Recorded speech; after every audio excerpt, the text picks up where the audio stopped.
Assalamualaikum warahmatullahi wabarakatuh. Waalaikumsalam warahmatullahi wabarakatuh. Selamat pagi, salam sejahtera untuk kita semua. Selamat pagi. Puji dan syukur kita panjatkan kehadirat Tuhan Yang Maha Esa, karena berkat rahmat dan hidayahnya kita dapat berkumpul di ruangan ini dalam kegiatan presentasi visi dan misi SMA Negeri 1 Lamandau yang akan disampaikan oleh Pak Jonison selaku Kepala Sekolah. Dipersilakan. Assalamualaikum warahmatullahi wabarakatuh. Salam sejahtera untuk kita semua. Selamat pagi Bapak Ibu Guru. Pertama-tama kita panjatkan puji dan syukur kepada Tuhan Yang Maha Kuasa atas penyertaannya di dalam kehidupan kita hingga saat ini. Kita masih diberi kesempatan, diberi napas kehidupan, kesehatan, kekuatan, hingga dapat berkumpul di tempat ini untuk melaksanakan kegiatan presentasi visi misi sekolah kita, khususnya SMA Negeri 1 Lamandau. Bapak Ibu, visi dan misi sekolah ini harus dipresentasikan kepada beberapa pihak, terutama seluruh atau semua warga sekolah. Di antara warga sekolah itu ada Bapak Ibu guru, orang tua siswa, dan siswa itu sendiri. Visi dan misi ini sebenarnya sudah kita sampaikan pada rapat awal tahun pelajaran 2024-2025 kemarin. Itu sudah disampaikan kepada orang tua siswa dan peserta didik. Nah, ini saatnya saya ingin sampaikan kepada Bapak Ibu visi dan misi dalam hal ini. Dalam menentukan visi dan misi ini ada sering dipertanyakan atau beberapa hal yang dipertanyakan. Mengapa visi dan misi serta tujuannya itu harus disampaikan kepada Bapak Ibu guru? Itu sering dipertanyakan. Untuk menjawab ini, saya kira Bapak Ibu perlu tahu, karena Bapak Ibu guru bagian dari warga sekolah yang akan terlibat langsung melaksanakan visi misi tersebut. Oleh itu, Bapak Ibu guru harus lebih tahu dan mendalami agar tujuan visi dan misi sekolah dapat tercapai dengan sebaik-baiknya atau maksimal. Mengapa tadi visi, misi, tujuan sekolah harus dibahas? Pertama, karena merupakan komponen utama dalam kurikulum operasional sekolah. Yang kedua, visi, misi selayaknya atau sebaiknya ditinjau berkala 4 tahun sampai 5 tahun. Makanya dalam program kepala sekolah ada jangka pendek, ada jangka menengah, ada jangka panjang, atau ada program tahunan, program 4 tahunan, bahkan sampai program 8 tahunan. Yang ketiganya, adanya pembelajaran paradigma baru, sebagaimana yang Bapak Ibu ketahui bahwa pergantian kurikulum, pergantian cara, metode, dan lain sebagainya mengikuti perkembangan zaman. Dengan adanya perubahan ini, mau tidak mau, suka atau tidak suka, kita harus mengikutinya atau mengikuti perubahan tersebut. Kalau tidak kita ikuti, kita akan tertinggal dengan perkembangan zaman. Nah, yang keempat, keunikan sekolah. mengapa visi misi sekolah tadi ditinjau 4 tahun sampai 5 tahun. Itulah keunikan sekolah. Bapak Ibu, otomatis kita telah melakukan analisis SWOT setiap akhir semester yang kita laksanakan. Nah, gunanya itu untuk mengetahui apa keuntungan, apa daya dukungnya, apa kelemahannya di sekolah kita selama ini. Makanya perlu adanya analisis SWOT dilaksanakan di sekolah kita mengenai kegiatan-kegiatan yang sudah kita laksanakan. Apakah ada keuntungannya, ada kelemahannya, atau ada kekurangannya. Saya yakin, saya bangga lingkungan SMA Negeri 1 Lemandau. Saya kira sangat mendukung dalam melaksanakan visi misi yang sudah kita tetapkan. Karena guru-guru atau tenaga pendidik di SMA 1 Lemandau masih banyak yang muda atau banyak yang berjiwa muda. Usia tidak menjadi halangan, yang penting semangat, jiwa masih muda. Nah, itu menjadi modal dasar kita selanjutnya untuk melaksanakan visi misi sekolah kita. Selanjutnya adalah profil Pancasila sesuai kurikulum diberlakukan oleh negara, yaitu tentang kurikulum Merdeka Belajar, di mana Bapak Ibu sudah tahu semua mengenai profil pelajar Pancasila ini. Selanjutnya, jika Bapak Ibu kurang memahami atau masih lupa atau untuk melihat kembali sebelum kita membahas visi misi yang akan saya jelaskan nanti, maka kita lihat pengertiannya dulu dari visi itu apa, misi itu apa.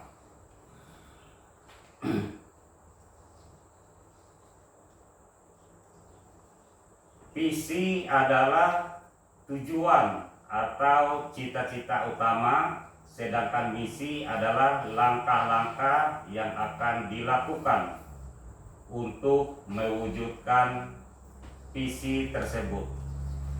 Visi dan misi merupakan hal yang saling berkaitan dan saling mendukung.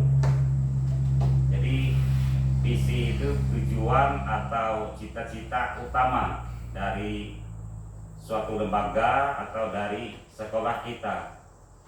Tanpa ada visi, lembaga atau sekolah kita itu tidak terarah tujuannya. Makanya visi itu sangat dibutuhkan untuk setiap lembaga. Nah, di sini dikatakan misi adalah langkah-langkah yang akan dilakukan untuk mewujudkan visi tersebut. Jadi misi itu proses atau langkah kita untuk mencapai visi tadi atau mencapai tujuan tadi. Jadi kalau visi hasil akhir dari tujuan, sedangkan misi adalah langkah atau proses kita untuk mencapai hasil akhir tadi.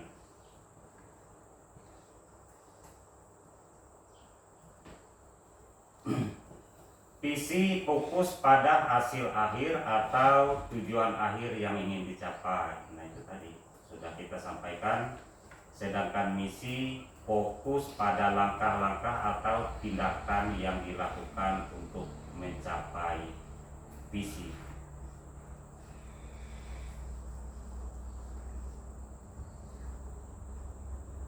Selanjutnya, program kegiatan sekolah harus merujuk pada visi yang sudah ditetapkan di sekolah kita. Jadi visi bukan hanya sekedar tulisan tanpa dipahami maknanya. Nah, untuk menginternalisasikan visi pada setiap warga sekolah, maka visi perlu disosialisasikan. Puji Tuhan, pada hari ini Kamis tanggal 19 Desember 2024 saya sudah melaksanakannya. Tanpa pemahaman terhadap visi, maka kegiatan yang dijalankan menjadi tidak terarah. Oleh sebab itu kita harus sungguh-sungguh atau memahami sama sekali tentang visi yang sudah kita tetapkan ini.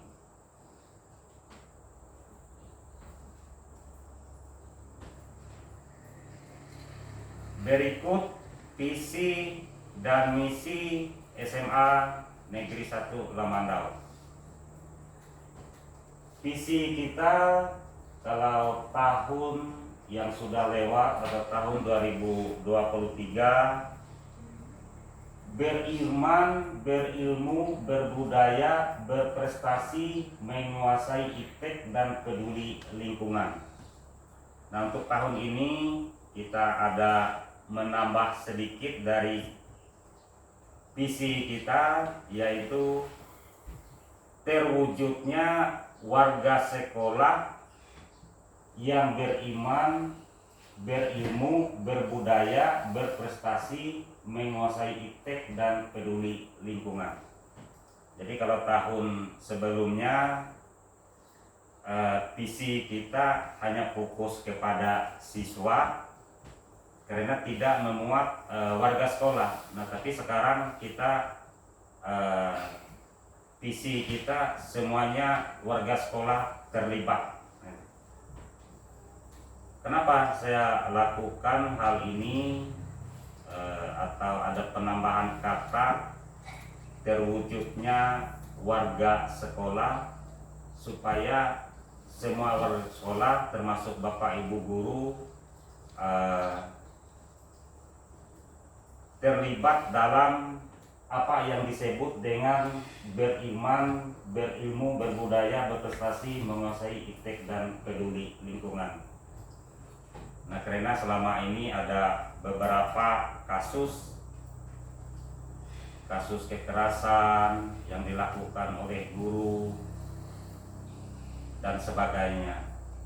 Nah, jadi dengan adanya visi seperti ini, mudah-mudahan kasus yang terjadi di luar sana tidak terjadi di tempat kita, karena kita sudah beriman, berilmu, berbudaya, berprestasi, menguasai iptek dan peduli lingkungan. Misi kita ada 12 poin yang sudah ditetapkan.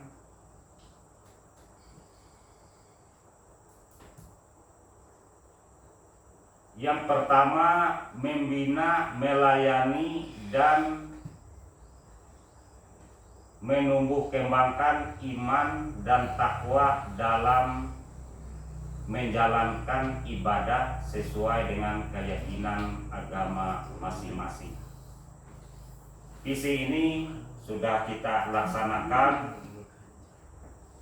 Setiap guru agama, baik itu agama Kristen, agama Islam yang ada di sekolah kita sudah melaksanakan hal ini.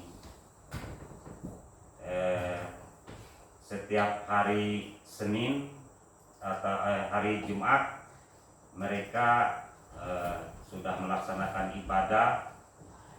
Siswa juga sudah bisa ikut terlibat dalam pelaksanaan ini dengan mempelajari agamanya masing-masing.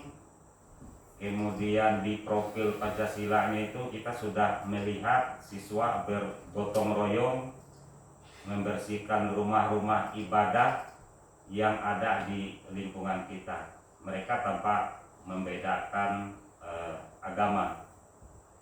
Jadi profil Pancasilanya juga sudah dapat di sana.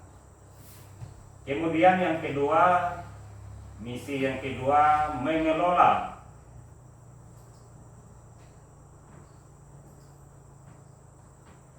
program pendidikan yang berkualitas dan memiliki daya saing yang tinggi melalui profesionalitas tenaga pendidik sehingga dapat menjawab tantangan perkembangan zaman. Untuk berkualitasnya sekolah itu bukan hanya siswa kita yang kita tingkatkan proses belajarnya, tetapi tenaga pendidiknya juga kita tingkatkan. Ini sudah kita lakukan, sering kita melakukan pelatihan-pelatihan atau kegiatan-kegiatan di sekolah kita. Nah, ini kegunaannya untuk meningkatkan kualitas guru atau tenaga pendidik tersebut. Misi yang ketiga, menyiapkan sarana dan prasarana yang mendukung terciptanya lulusan yang tangguh, berdaya saing tinggi. Yang keempat, melaksanakan pembelajaran yang aktif, kreatif, kompetitif, inovatif, dan menyenangkan. Saya kira ini semuanya sudah kita lakukan di sekolah kita, seperti pembelajaran aktif ini. Setiap guru dalam proses belajar mengajar di kelas itu sering melakukan diskusi kelompok, yang mana diskusi kelompok ini juga termasuk menarik minat siswa untuk aktif dalam mengikuti pelajaran tersebut. Kemudian mengajukan pertanyaan penting, mengajukan pertanyaan yang memantik keterampilan berpikir siswa. Ini sering Bapak Ibu lakukan kalau menurut pemantauan saya di lapangan. Mengajukan pertanyaan yang memantik itu maksudnya itu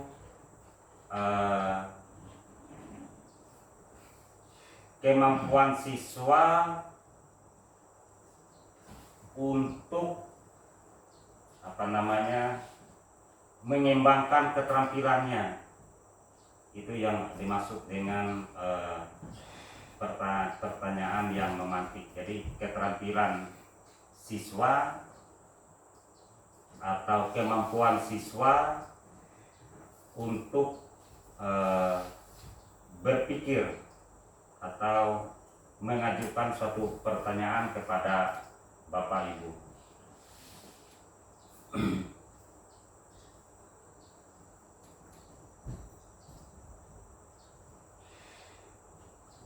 Kemudian pembelajaran kreatif. Pembelajaran kreatif seperti misi kita di SMA 1 Lamandau juga sudah Bapak Ibu lakukan, terutama pada proses pembelajaran Bapak Ibu sering menggunakan alat peraga. Nah, alat peraga ini kan dapat digunakan untuk mata pelajaran yang biasanya kurang disukai. Jadi kalau dengan adanya alat peraga, siswa menyukai atau menjadi kreatif mengikuti pembelajaran tersebut. Seperti matematika, biasanya siswa tidak terlalu suka dengan mata pelajaran tersebut, tetapi dengan adanya alat peraga mungkin mereka tertarik dan menjadi menyukai akan pelajaran tersebut. Begitu juga dengan mata pelajaran yang lain, misalnya melakukan permainan, tebak kata dan sebagainya, dan lain-lain. Banyak yang harus dilakukan.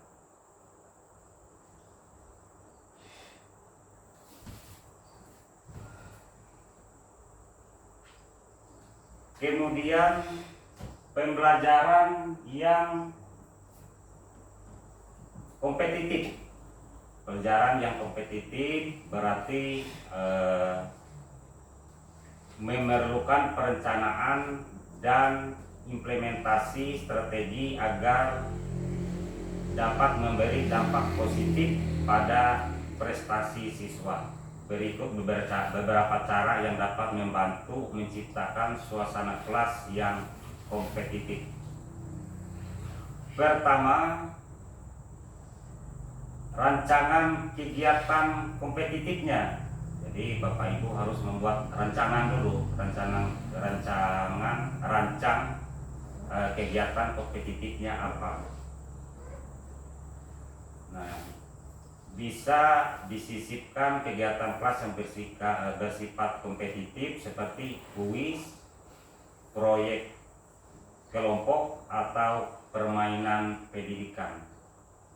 Biasa kalau ada kuis-kuis, nah siswa bersaing untuk menjawab pertanyaan tersebut. Tapi kuis itu jangan per individu, tetapi dibagi atau dibuat kelompok, baru lakukan atau pertanyaan-pertanyaan agar kelompok itu menjawabnya. Jadi siswa semuanya akan terlibat. Nah, atas persaingan itu atau untuk meningkatkan persaingan antar siswa itu, kita perlu juga melakukan penghargaan yang dilakukan oleh Bapak Ibu guru. Penghargaan bukan hanya berbentuk uang atau barang, cukup penghargaan itu kita berikan, oh kelompok ini terbaik atau nomor 1. Jadi siswa itu bangga dengan hal-hal yang seperti itu. Jadi tidak perlu kita memberi penghargaan itu berupa uang atau barang, cukup dengan kata-kata bahwa oh kelompok ini sudah melakukan hal yang terbaik atau nomor 1 pada pembelajaran saat ini. Itu untuk membuat siswa itu menjadi giat dan mau bersaing. Kemudian misi kita juga melakukan pembelajaran yang inovatif. Pembelajaran yang inovatif ini ada beberapa cara atau contoh yang pernah kita lakukan di setiap belajar di kelas yang dilakukan oleh Bapak Ibu guru, yaitu seperti pembelajaran yang dilakukan secara berkelompok sesuai dengan sifat manusia sebagai makhluk sosial. Nah, pembelajaran berkelompok ini sangat bagus untuk mereka, dalam artian mereka antar teman itu semakin akrab, semakin merasa saudara antar sesama mereka. Nah, ini sangat perlu pembelajaran yang inovatif ini. Harus ada model pembelajaran kooperatif untuk membentuk mereka supaya menjadi inovatif. Banyak cara untuk meningkatkan kegiatan pembelajaran yang inovatif. Pelajaran berbasis proyek, bisa juga pembelajaran berbasis masalah, bisa juga untuk anak-anak. Jadi guru bisa membuat suatu pembelajaran berbasis masalah dan siswa langsung yang terlibat di situ, yang mencari masalahnya apa, sebab masalahnya apa, akibat masalahnya apa, penyelesaian masalahnya apa. Jadi siswa yang berpikir inovatif di sini. Kemudian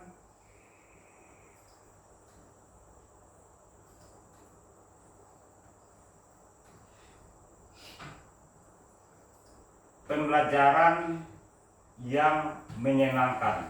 Nah, ini pembelajaran yang menyenangkan seperti dalam misi kita ada pembelajaran yang menyenangkan. Pembelajaran yang menyenangkan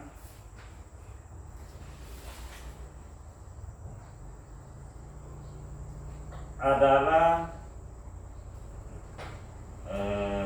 timbul atau terjadi di ruang kelas itu apabila gurunya itu memberi suasana belajar atau bisa memberi suasana belajar yang aman, yang kondusif di ruangan kelas tersebut. Baru suasana itu dikatakan menyenangkan siswa. Kalau belajar itu kondusif, aman, dan siswa juga tidak bosan belajar kalau sekolah itu aman dan kondusif. Siswa tidak ribut, tidak teriak-teriak. Guru mampu mengamankan hal-hal yang seperti ini supaya tidak terjadi.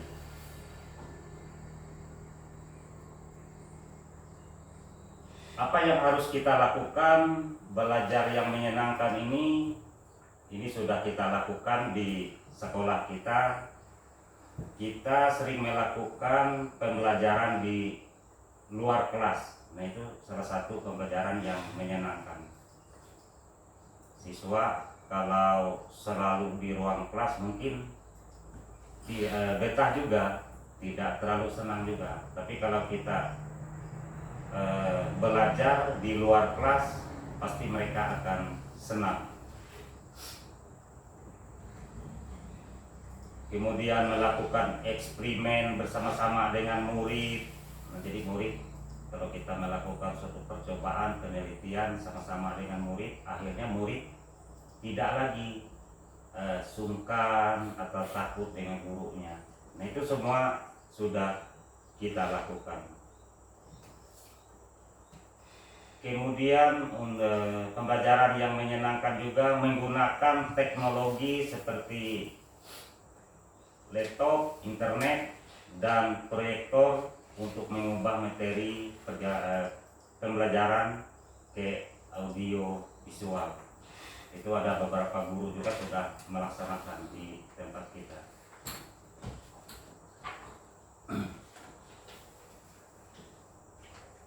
Bunga mekar di perbukitan, sawah luas di pedesaan. Terima kasih atas perhatian, mohon maaf untuk kesalahan.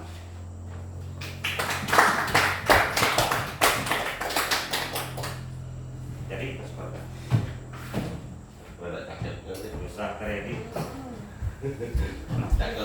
Ini mah kali diberi.